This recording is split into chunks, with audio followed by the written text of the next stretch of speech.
Noi dovevamo fare questa manifestazione già da 2 settimane circa, però l'abbiamo dovuta spostare perché il tempo era instabile, quindi temevamo che ci fossero dei problemi. Naturalmente ieri pioveva, quindi abbiamo detto, non riuscivamo più a procedere. Questo ha provocato due cose. Abbiamo dovuto, Giuseppe, temendo che oggi si mettesse a piovere, ha piantato ieri la pianta perché ha detto se per caso piove finisce che col fango non riesco a mettercela. Quindi abbiamo una pianta che doveva essere matericamente messa che è già stata messa per questo motivo del fango, se no sarebbe stato il gesto fatto questa mattina. Questa è la prima. E la seconda entra nella stessa categoria dello spostamento dei bambini, perché noi temendo che piovesse facevamo il girotondo con i bambini. Abbiamo dovuto semplificare leggermente il rito perché stiamo combattendo con una fase climatica avversa. Questo è importante dirlo perché sennò non si capisce cosa succede. Allora, il motivo per cui noi siamo qua lo conoscete, o perlomeno molti lo conoscono, ed è una festa bellissima che si svolge in questo terreno che è, deve restare, insomma, speriamo che come una specie di mito, cioè come il simbolo dell'origine della nostra cultura. È un terreno che è stato attraversato da moltissimi sogni, da moltissime tensioni, da moltissime intelligenze, di tutto è successo su questo territorio. E circa 26 anni fa la compagnia ha cominciato a dargli un significato ancora più grande, mettendo ogni anno a dimora un albero dedicato ad una personalità che aveva una forte radice sul territorio. Io ci tengo moltissimo, e anche perché la posizione è questa. In genere abbiamo anche altre posizioni sul territorio, ma come dico, era questa storia della paura della pioggia, ma di pensare che questa fascia è piena di piccoli alberi che si intravedono, qui se ne vedono alcuni, che sono dedicati a degli amici della Compagnia dell'Ulivo. Questa associazione si chiama Compagnia, non perché, non lo so, cioè compagnia può voler dire tante di quelle cose che lasciamo perdere, perché in realtà è il senso del gruppo. Qui siamo nella cosa molto profonda. Allora, quelli che sono stati premiati qua hanno fatto delle cose comunque per il loro territorio decisive, tutti. Lo hanno fatto con delle poesie, come Cassinelli, lo hanno fatto con del lavoro, come degli imprenditori, lo hanno fatto come delle associazioni, abbiamo anche premiato delle associazioni, lo hanno fatto con della pittura, lo hanno fatto sempre in una forma sicura. Abbiamo sempre scelto delle persone perché era certamente, pur con i loro difetti, anzi molto affascinante il fatto che siano tutte personalità un po' difettose, non nel senso del difetto negativo, originali, cioè tutti grossi caratteri. Non ce n'è uno di questi alberi che rappresenta una persona che non sia una personalità veramente con un colore suo, con una sua dimensione. Questo è stato scelto di nuovo apposta. In questo senso immaginiamoci che tutti questi che noi abbiamo premiato, alcuni non ci sono più, potessero essere tutti qua con noi. Noi saremo in una compagnia fantastica, in una compagnia che è la radice della nostra cultura ligure, non solo quella molto alta, a tutti nota come Boine, cioè abbiamo tutte le fasce. Questa è una fascia, diciamo, intermedia alta che ha lavorato concretamente per difenderlo o per valorizzarlo o per fare delle cose di questo genere. Quindi noi oggi siamo in compagnia di un gruppo meraviglioso che è quello che abbiamo. Allora può succedere di tutto, può succedere che questo gruppo venga disperso, può succedere che venga abbandonato, può succedere che qui ci facciano un grattacielo come in Croazia. Non so, adesso in Croazia fanno dei grattacieli che sembrano per andare a fare i bagni, cioè non so chi va a fare i bagni in questi grattacieli, non so, capito? Cioè, perché c'è il paesaggio, mio Dio, non so come dire, no? Non è proprio il caso. Però va anche detto che questo posto va molto valorizzato, infatti alcuni di voi non lo hanno mai visto, non sanno neanche di che cosa stiamo parlando e questo è stranissimo perché non si scherza. Ora negli ultimi periodi ci sono state molte idee per valorizzarlo e molte associazioni hanno diciamo, lavorato, spero, io non è che le conosca tutte, hanno lavorato insieme dando di nuovo ognuno una sua qualità, e questo è fondamentale, per mantenere il significato e per farlo vivere. Ogni fase storica ha dei diversi contenuti, quindi la fase storica di ora porterà i suoi contenuti, vedremo quali sono, speriamo che siano utili e che si mescolino con i nostri contenuti che sono quelli precedenti, è tutto questo che sta succedendo. Io ci tengo a dire che è un momento storico impressionante, non so se qualcuno di voi, scusatemi che io sono un po', sicuramente nessuno sta guardando l'eruzione di questo vulcano nelle Hawaii, andate addirittura sul sito loro, che ve lo consiglio, non quello che ce lo danno, andate direttamente sul loro e vedrete una cosa fantastica, cioè è come se e ci sta nel periodo storico. Quando io l'ho visto ho detto ma è proprio la fotografia di quello che sta succedendo, l'inimmaginabile. Quindi ci sono tutti questi tormenti o soluzioni che sono importantissime. Oggi noi abbiamo scelto Giovanni Amadeo. Perché l'abbiamo scelto? L'abbiamo scelto perché era una persona che diciamo quando premetto che qui sono 26 anni, ripeto, che noi troviamo persone. Perché abbiamo scelto Giovanni? Perché lui nel suo lavoro che girava sempre intorno a 100.000 cose, però tutto ciò che lui faceva era sempre appoggiato al nostro territorio come sensibilità. Per sensibilità intendo come suo essere, perché si può fare di tutto, si può fare di tutto, ma in lui, pur con tutti i suoi, perché era una personalità molto complessa, era una personalità certe volte molto luminosa, altre volte una personalità impossibile, molto duro, molto interessante, ecco. E aveva tanti aspetti, ma sempre era, secondo me, fedele a questo punto di partenza che comunque era significativo al massimo in lui quando cominciò a fare l'editore di libri. Poteva stampare da sempre qualunque cosa, ma Giovanni specialmente fu conosciuto e si liberò da non so cosa, pubblicando dei libri, perché allora si capì chi era, cioè questo è importante.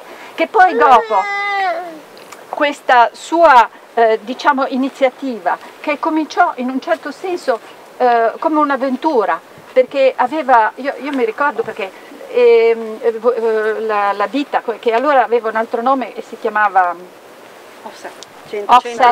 Centro Stampa Offset, che aveva ragione a chiamarla così perché era nuova, non so come dire, arrivò così e soppiantò poi in parte tutte le altre, si impose anche a quelle che già c'erano prima per uno stile più veloce, più dinamico, poi lui veniva, parlava, inventava calendari di tutto, manifesti e ovunque succedeva lui c'era. E questa personalità quindi è proprio una vera personalità che rappresenta questo posto. E poi le avventure che lui prese, difficilissime, non so come fece a passare da questo posto dove noi andavamo all'inizio, che ricordo con le buste, tutta una cosa così manuale si può dire, che poi si trasferì dove ora ci sono le moschee, per dire, in quell'ambito un po' più spostato. E anche lì vedete i passaggi storici come sono interessanti. Fino a poi arrivare a questa grandissima struttura di 3.000 metri quadrati, una cosa immensa che quando uno la guarda dice ma come le fate a venirgli in mente di fare una cosa grande così, ci vuole un coraggio da leone, a parte tutto. Quindi una personalità interessantissima ed è per questo che noi abbiamo pensato a lui e anche perché questa personalità col suo lavoro si è trovato a fronteggiare delle cose difficilissime, perché secondo me la parte dell'editoria e della stampa è una delle più frontali alle trasformazioni di questo momento, cioè è veramente una cosa violentissima, dove o ci riesci e ti trasformi eccetera, questo indipendentemente da loro, ma è chiaro, oppure c'è dei problemi. Quindi la capacità del gruppo adesso, perché ora Giovanni non c'è più, ma la capacità del suo gruppo di proseguire questa avventura, e certamente voi solo sapete quello che dovete fronteggiare, con questi grandissimi macchinari che sono una specie di entra così, esce dall'altro modo, non si possono fare correzioni, perché io lo so, perché questo è un piccolo calendario che facciamo, quando arriva, no, non si può più correggere, perché il foglio è entrato, ormai esce da solo, ecco. Cioè, e tutto questo è bellissimo e fa parte di un'attività industriale, non so se chiamarla industriale, ma dove c'è tutta questa parte dell'intelligenza, perché quando poi fanno il montaggio delle pagine, quando poi vai dentro l'archivio, quando poi telefoni ti passano la persona, c'è tutto questo amore intensissimo di una forma industriale o di attività che è molto armonica con quello che noi siamo. Ecco, questo è il motivo di questa scelta. Allora, questo è importante perché negli ultimi tempi, se avete notato, io ho cercato di valorizzare non soltanto più la parte, diciamo, soltanto intellettuale, ma anche le forze che cercano di sopravvivere in questo territorio che ha dei problemi. Ora, una piccolissima spiegazione. Abbiamo detto le persone che lo abitano, che se potessero verrebbero qui a parlarci, che sarebbero magnifiche, la persona che abbiamo davanti, e ora diciamo il pericolo che io vi posso comunicare brevemente, storico, che registro, cioè siamo in una fase proprio caotica che bisogna affrontare e bisogna darsi dei punti fermi. Allora, questo punto della cultura ligure ci puoi fare qualunque cosa, ma è la nostra identità, cioè se togliamo questo non c'ha più senso niente, non so spiegarvela, non c'ha più senso nulla, perché le forme, i segni, si potrebbe parlare a lungo e sarebbe molto interessante, se si cancellano è una tragedia. E c'è forte probabilità che si cancellino, perché in questo momento è come se arrivasse una forza dall'esterno che se noi non siamo capaci ci porta via tutto. Allora, ed è una forma astratta, quindi molto in pericolo, estremo pericolo. Allora, io vi chiedo oggi, ma non per me, perché io posso essere qui domani, non so, ma di convergere con le vostre forze su questo pensiero, cioè questa associazione tenta, ma ce ne saranno anche altre, e ci sono, ma di difendere per il momento, un po' come quando comincia il Medioevo e sapete che i monaci nascondono tutto per molto tempo e non si sa più niente, giusto? E copiano i libri a mano, uno dall'altro, e poi dopo, quando finalmente sono passati tutti i barbari, adesso sintetizzo al massimo, e si riaprono queste cose ed esce fuori il Rinascimento, ecco. Sono stata molto sintetica, ma voi mi potete capire. Ecco, con questo pensiero chiudo e lascio un attimo la parola a colui che ci onora della sua presenza, perché rappresenta il proprietario in fondo di questo luogo, ma anche il responsabile storico che viene dalle valli, quindi sa benissimo di che cosa stiamo parlando. Grazie. Prego, il Presidente della Camera.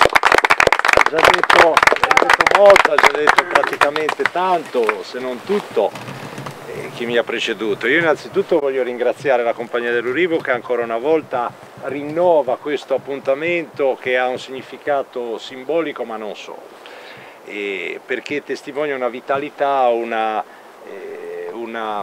senso di portare avanti determinate cose che sono state declinate, credo, in maniera ampia da chi mi ha preceduto.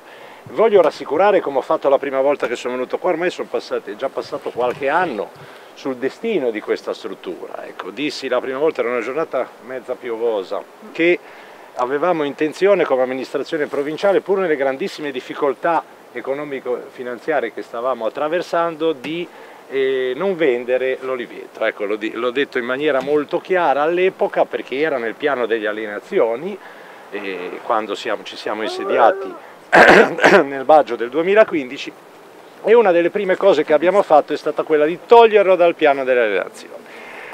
Questo perché? Perché questa struttura rappresenta un qualcosa di importante da tanti punti di vista, credo che chi è qua lo sappia benissimo, e quindi non era certamente con quelle centinaia di migliaia di euro che potevamo ricavare da quella vendita, innanzitutto certo avrebbero potuto dare una mano a salvare il bilancio dell'ente, che poi comunque siamo riusciti a salvare, anche se ogni anno la storia si ripropone, ma diciamo che il significato simbolico di questo luogo in cui ci troviamo, diciamo, mutarlo, venderlo, valorizzarlo nel senso di alienazione, avrebbe segnato una sconfitta non solo per la città ma per tutto il territorio provinciale, perché questo è fortemente identitaria questa cosa qua.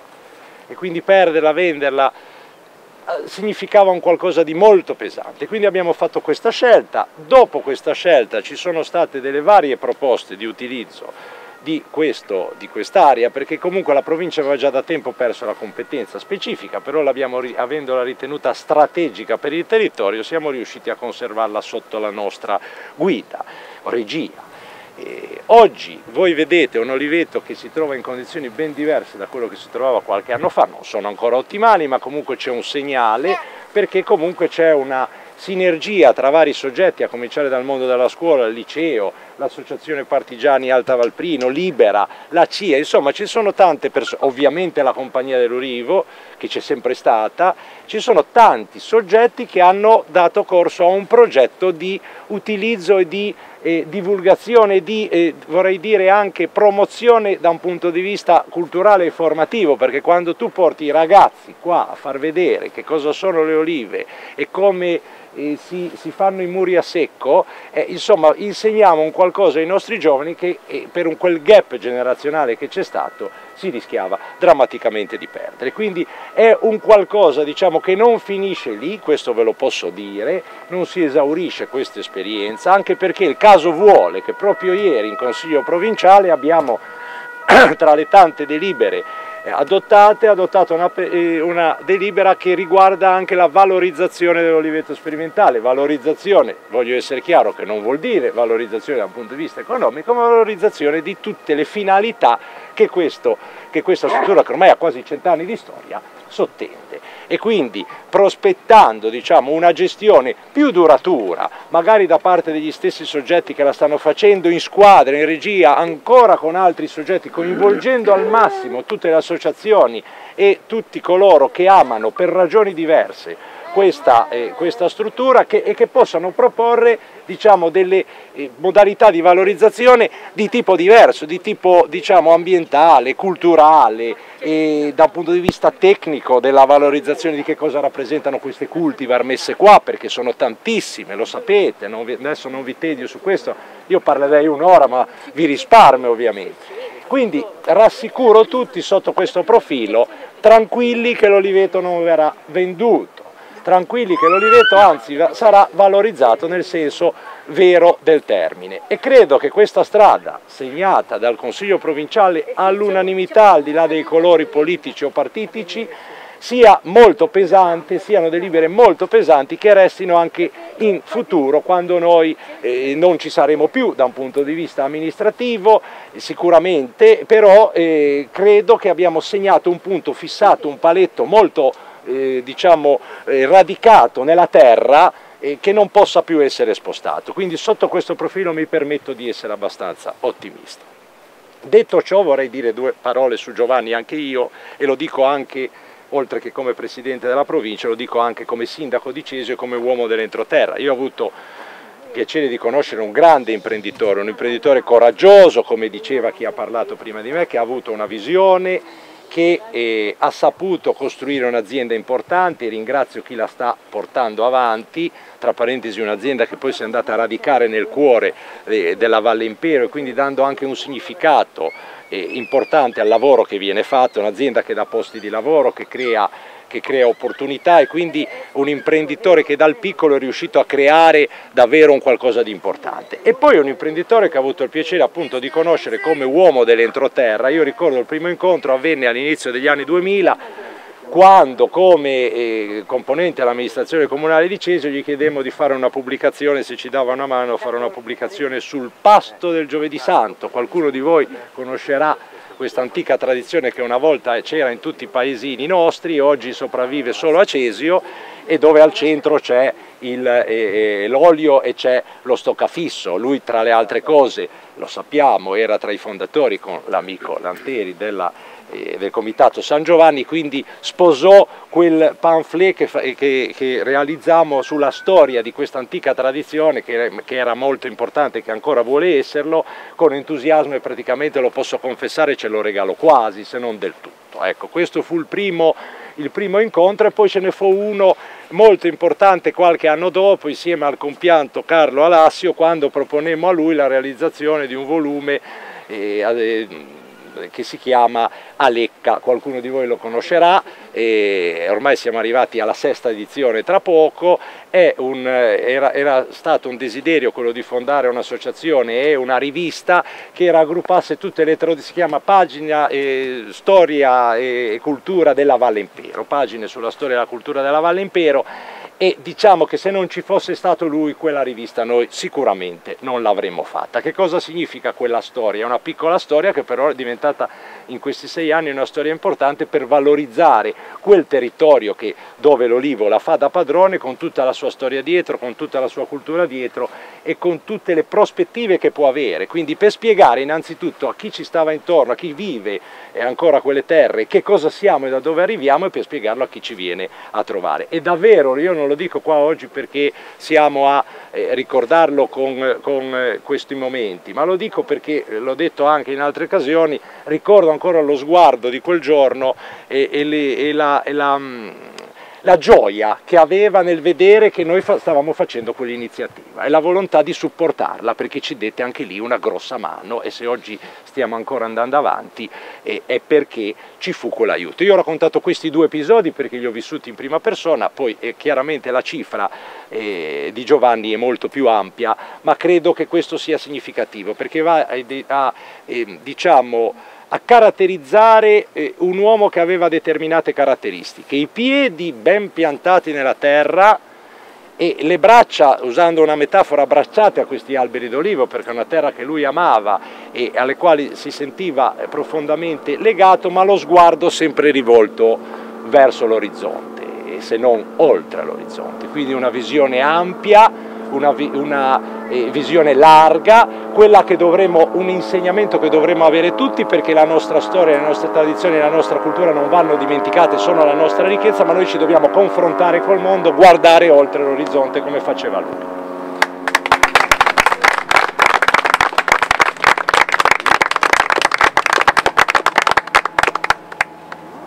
Allora, adesso dobbiamo avere un incontro con tutte le componenti della sua famiglia, quindi della sua moglie, poi con tutti i figli che sono qua, perché voi continuate questa incredibile avventura e dunque siete praticamente delle estensioni di Giovanni. Diciamo, è una cosa che va messa nel senso della forza, non della...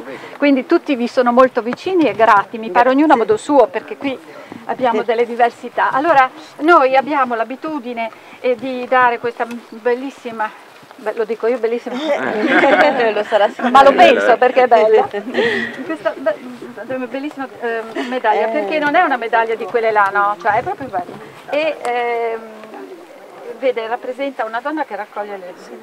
Meravigliosa. Sì, e questa le diamo una a lei che per tutti, non so. Certo. Ed è il modo per concretizzare questa giornata, perché non sapremo come fare altrimenti, diciamo, dal punto di vista materiale in questo modo. Adesso pian pianino andiamo giù. Volevo anche ringraziare Emilio che è venuto. Dov'è Emilio? È sparito? Emilio, perché la famiglia Varaldo Jacopo è stato uno dei presidenti della compagnia. Sì, ma soprattutto ha lavorato per la compagnia.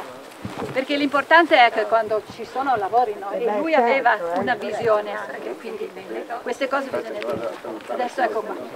Allora, adesso voi vedete che questa targhetta porta il nome e è già stato messo, e ora il nostro Don Lucio, che è una colonna della nostra Porto Maurizio, perché lui è il sovrano della basilica, e dall'alto degli organi, delle musiche, delle cupole. Guarda che poi Si adonta Onelia. No, Onelia ormai siamo in relazione di... Ormai siamo imperia. No, adesso basta. non esageriamo.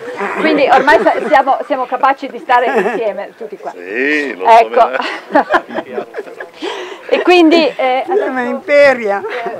benedirà questa pianta che diventerà quindi parte integrante del territorio, poi dirà qualche parola o come vuole fare. Sfrutto un attimo un'espressione usata da te all'inizio, il mettere a dimora, un'espressione molto bella, perché nel Vangelo, capitolo 14 di Giovanni, Gesù dice proprio che il Padre ha molte dimore e Lui è venuto perché fossimo messi a dimora nella casa del Padre, dove ogni personalità, ogni storia, ogni fisionomia umana è rispettata e valorizzata nella sua unicità, nella sua originalità. Io non conoscevo Giovanni, ho sentito raccontare, narrare poc'anzi in tutta quanta la sua capacità, nella sua inventiva, nella sua creatività. Per cui la certezza che nella dimora, essere messi a dimora nella casa del Padre, dove sono molte dimore, tutto ciò che Lui ha realizzato, tutto ciò che Lui era innanzitutto, che Lui è, perché è nel mondo dei viventi. Per cui non esiste il passato, non esiste semplicemente il trascorso, ma è nell'eterno presente messo a dimora nella casa del Padre, perché tutto ciò che Lui è abbia anche in questo contesto, dinanzi a questa vastità che in qualche misura ricorda e descrive la vastità del mondo divino, ecco, dove Lui ora è messo a dimora, tutto rimanga e tutto venga ulteriormente potenziato. E questo volevo dire, nel senso che l'espressione, lì siamo dinanzi ad un processo di crescita. A me piace anche ricordare che l'olio è uno dei grandi elementi, alimenti ed elementi sacramentali, insieme al vino, insieme al pane, è tutto un percorso che questa piccola pianta fa per arrivare a produrre olio. E l'olio, quindi ci sono tanti passaggi, tante Pasque che questo percorso contempla, per arrivare poi all'ultima grande tappa, all'ultimo grande salto o passaggio Pasqua, perché l'olio viene usato nei sacramenti per segnalare il sacerdozio, per segnalare la profezia, no? E per segnalare la regalità. Ebbene, nei sacramenti l'olio rende presente, efficace l'azione del Cristo, per cui da questo piccolo germoglio, da questo essere messo a dimora, poi la crescita e via dicendo, la produzione, l'uliva. Gesù d'altronde è stato catturato e ha cominciato ad essere schiacciato in un frantoio, il Getsemani vuol dire frantoio. Ha cominciato il suo processo di schiacciamento in vista della risurrezione, proprio e l'olio memorizza, rende attuale tutto questo percorso, per cui c'è davvero un moto formidabile dentro tutto ciò che adesso stiamo mettendo in atto.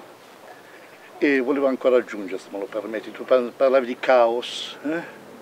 Nella prima pagina della Bibbia c'è scritto che sul caos aleggiava lo spirito. Meglio, lo spirito rompeva uova, dice il testo di Genesi. Per cui fa scoppiare la vita, schiude la vita sul caos originario. Perché non bisogna mai assolutamente essere sopraffatti da un senso di sconfitta o essere sopraffatti da un senso di disfatta, perché c'è sempre lo spirito che agisce e coordina tutto ciò che dal caos che vediamo affiora. Voglio dire che è semplicemente questo. Guardo la benedizione in memoria di Giovanni. Dio, creatore e Padre, tu alle origini del mondo, nel caos originario, hai ordinato e hai stabilito che la terra produca germogli e frutti di ogni genere, il seme per i campi il pane, il vino e l'olio per la mensa.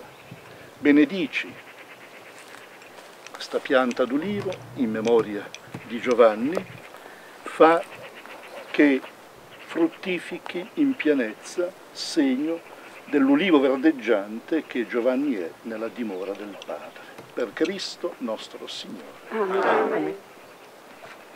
Grazie.